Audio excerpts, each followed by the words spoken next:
Friends, ఇప్పుడే అందిన వార్త. మార్చిలో 13 రోజులు మొత్తం సెలవులు విద్యార్థులకు గుర్నెస్ అంటూ లేటెస్ట్ అప్డేట్ అయితే రావడం జరిగిందండి. సో ఆ వివరాలు ఏంటో కూడా వీడియోలో తెలుస్తుంది. మీరు చివరి రెడీ అర్థమవుతుంది. మొదటిసారి ఛానల్ వస్తే తప్పకుండా సబ్స్క్రైబ్ చేసుకొని చూస్తున్నారు కానీ లైక్ చేయడం మర్చిపోతున్నారు.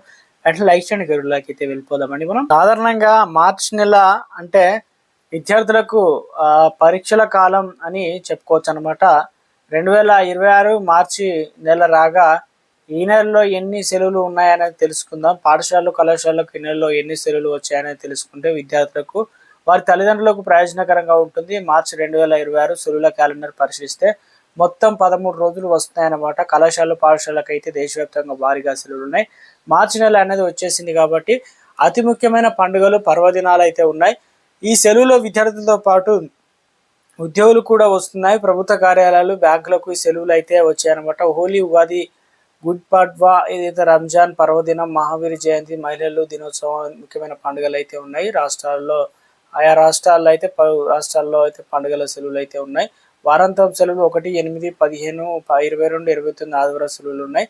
కొన్ని రాష్ట్రాల్లో సిబిఎస్ఈ పాఠశాలలో 2వ శనివారం అంటే 14వ తేదీన పాఠశాలలు కళాశాలలకు సెలవులు కూడా ఉండే అవకాశం అయితే ఉంది. ఇక ఈ రోజుల్లో బ్యాంకులు, ప్రభుత్వ కార్యాలయాలు కూడా సెలవులు అయితే ఉండే అవకాశాలు అయితే ఉంది. ఇక సోమవారం అయితే ఉత్తరప్రదేశ్, అస్సాం, ఉత్తర ప్రదేశ్లో హోలికా దహన సందర్భంగా సెలవులు అనేది ఇచ్చారు. హోలీ పండుగ ముందు రోజు హోలికా దహనం నిర్వహించడం సంప్రదాయం. సందర్భంగా రాష్ట్ర వ్యాప్తంగా ప్రభుత్వ కార్యాలయాలు, పాఠశాలలు, కళాశాలకు సెలవులు ప్రకటించారు. అస్సాం రాష్ట్రంలో కూడా డోలా జాతర పేరుతో హోలీ వేడుకలు నిర్వహిస్తారు. స్థానిక సంప్రదాయం ప్రకారం అక్కడ విద్యా సంస్థలకు సెలవులు ప్రకటించారు. మార్చి 3 తారీఖున హోలీ పండుగ కావడం వల్ల దేశవ్యాప్తంగా సెలవు అయితే ఉంది. మార్చి 8 తారీఖున ఆదివారం అంతర్జాతీయ మహిళా దినోత్సవం ఈరోజు చేసుకుంటారు. ఇక ఈరోజు ఆదివారం కావడంతో ఎలాగో సెలవు ఉంటుంది. ప్రత్యేకంగా ప్రభుత్వ కార్యాలయాలకు సెలవు ఉండదన్నమాట.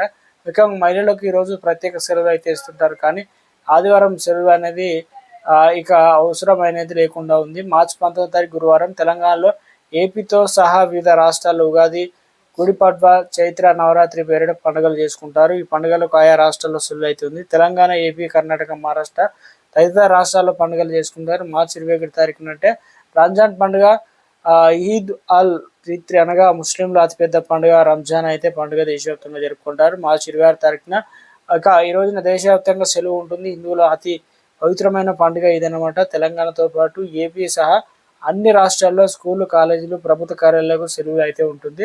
మార్చి 31 అంటే మహావీర్ జయంతి దేశవ్యాప్తంగా కొన్ని రాష్ట్రాల్లో పాఠశాలలో, కళాశాలకు సెలవులు అయితే ఉంటాయి. తెలంగాణలో, ఏపీలో ఎలాంటి సెలవులు అనేది లేవన్నమాట.